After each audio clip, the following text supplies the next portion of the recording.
Halo semuanya, perkenalkan kami dari kelompok 3. Dalam hal ini kami akan melakukan monitoring dan evaluasi terkait keberadaan kucing di Fakultas Ilmu Sosial Ilmu Politik. Kebetulan kami pada kesempatan kali ini berasal dari Prodi Ilmu Pemerintahan.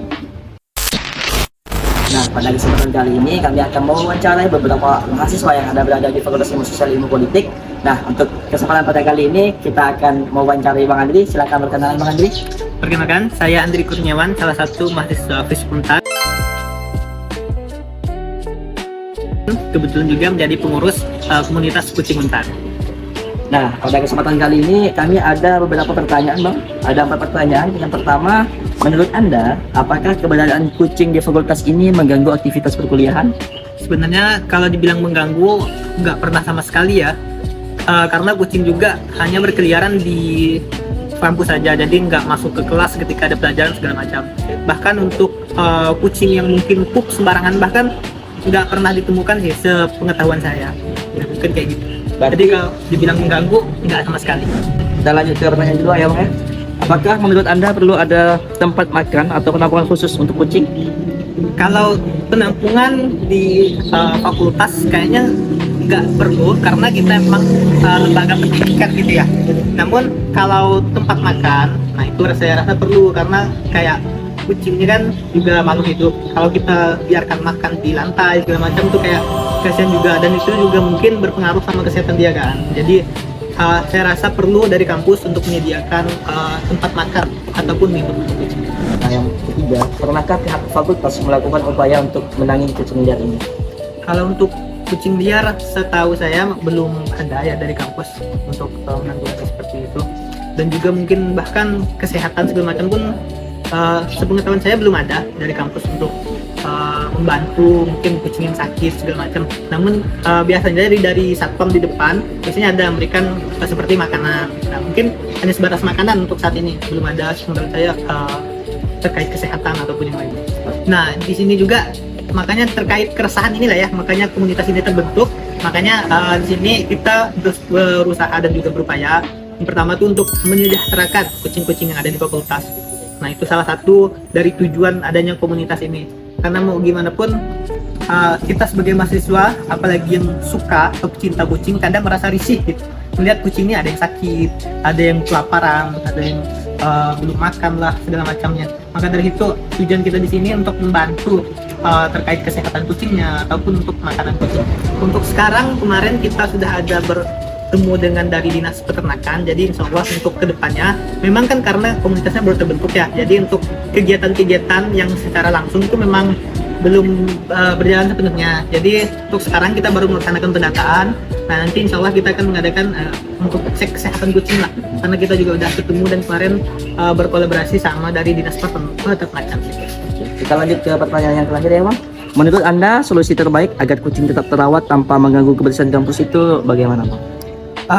Yang agar tetap terawat ya, yang pertama kita emang perlu meluangkan waktu, terutama kita yang dari komunitas gitu ya. Karena kan kalau kita mahasiswa awam ataupun mahasiswa yang sehari-hari cuma berkuliah, sepertinya agak berat gitu untuk membantu merawat apalagi kesehatan kucing segala macam kan, ataupun untuk memandikan. Nah, perlunya kita dari komunitas ini, disinilah kita perannya untuk membantu kucing-kucing tersebut. Jadi nggak cuma sekedar makannya, tapi juga kesehatan, mandiin kucingnya juga, ataupun semisal nanti bakal ada yang pup sembarangan, nanti kita juga jaga kebersihannya. Nah, misalnya nih Bang, dari kami mahasiswa nih ada menemukan kucing sakit atau ada kekerasan terhadap kucing dan lain sebagainya. Kalau kami mau mengadukan itu kemana?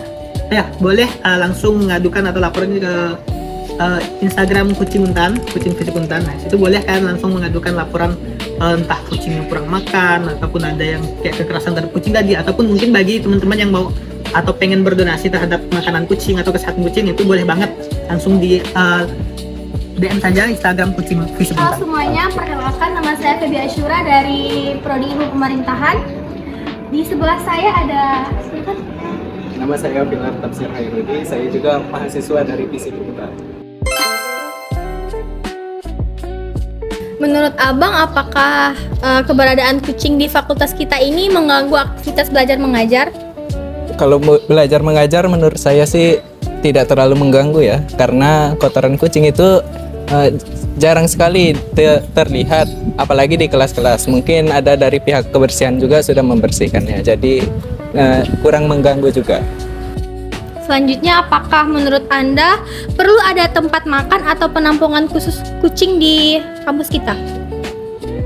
Kalau penampungan khusus kucing sih saya rasa tidak perlu ya, karena ini kan merupakan wilayah pendidikan. Jadi untuk kucing itu paling dari pihak komunitas kucing saja yang menyediakannya. Untuk pertanyaan selanjutnya, pernahkah pihak kampus melakukan upaya untuk menangani kucing liar di sekitar kampus?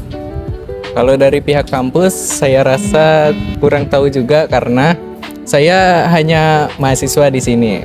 Kalau itu mungkin dari petugas kebersihannya sendiri. Menurut Anda, solusi terbaik agar kucing tetap terawat tanpa mengganggu kebersihan kampus ini itu apa dan bagaimana? Dari pengalaman yang saya lihat kan, kemarin itu ada kakak-kakak yang suka ngasih whiskas kepada kucing. Jadi mungkin selain mengganggu kebersihan, kucing juga itu harus terawat juga, karena banyak dari mahasiswa FISIP juga penyuka kucing. Jadi menurut mereka kucing itu bukan sebagai hama tetapi sebagai makhluk hidup, sesama makhluk hidup yang harus diberi makanan juga. Jadi salah satunya itu dari memberi makanan dan juga mungkin ditaruh ke tempat yang tidak mengganggu kelas gitu. Di dalam tugas ini, kami menggunakan dua teori evaluasi utama, yaitu yang pertama teori CIPP. Teori ini membantu kita melihat evaluasi secara menyeluruh, mulai dari latar belakang munculnya masalah atau konteks, sumber daya yang digunakan untuk menanganinya, input, dan bagaimana proses pelaksanaan kebijakan atau upaya tersebut berjalan atau proses, hingga hasil akhir atau dampaknya yaitu produk. Jadi, teori ini cocok untuk menilai sejauh mana upaya pengelolaan kucing di fakultas sudah direncanakan dan dijalankan dengan baik. Yang kedua, teori Goal Oriented Evaluation dari Ralph Taylor berfokus pada sejauh mana tujuan yang sudah ditetapkan bisa tercapai. Artinya, teori ini menilai efektivitas suatu program atau kebijakan berdasarkan kesesuaian antara tujuan awal dan hasil yang dicapai. Dalam konteks kami, tujuan utamanya adalah menciptakan lingkungan kampus yang bersih, nyaman, tapi tetap ramah terhadap keberadaan kucing. Dengan kedua teori ini, kami bisa menilai masalah kucing di fakultas tidak hanya dari sisi hasil, tapi juga dari proses dan kondisi yang mendasarinya. Oke teman-teman, dari hasil wawancara dan analisis kelompok kami, maka dapat disimpulkan bahwa sebagian besar sivitas akademis atau mahasiswa di FISIP Untan itu tidak mempermasalahkan dengan keberadaan adanya kucing. Nah, kalau kita analisis menggunakan teori CIPP, hasilnya akan seperti ini. Yang pertama, konteksnya masalah muncul karena tidak ada kebijakan atau fasilitas bagi hewan liar. Kedua, inputnya, sumber daya seperti dana, tenaga, atau kebijakan masih belum tersiapkan dengan cukup baik. Yang ketiga, mengenai proses di mana penanganan masih bersifat spontan oleh mahasiswa. Dan terakhir, terkait produk, lingkungan masih belum terkelola secara optimal. Sedangkan berdasarkan teori Goal Oriented Evaluation, tujuan untuk menciptakan lingkungan kampus yang bersih, sehat, dan tetap ramah terhadap hewan masih belum sepenuhnya tercapai. Hal ini karena belum ada program berkelanjutan seperti area khusus makan kucing atau kerjasama resmi dengan pihak eksternal. Dengan kata lain, niat baik sudah ada tapi belum ditopang dengan sistem dan kebijakan yang jelas, sehingga hasil akhirnya masih tergolong belum maksimal.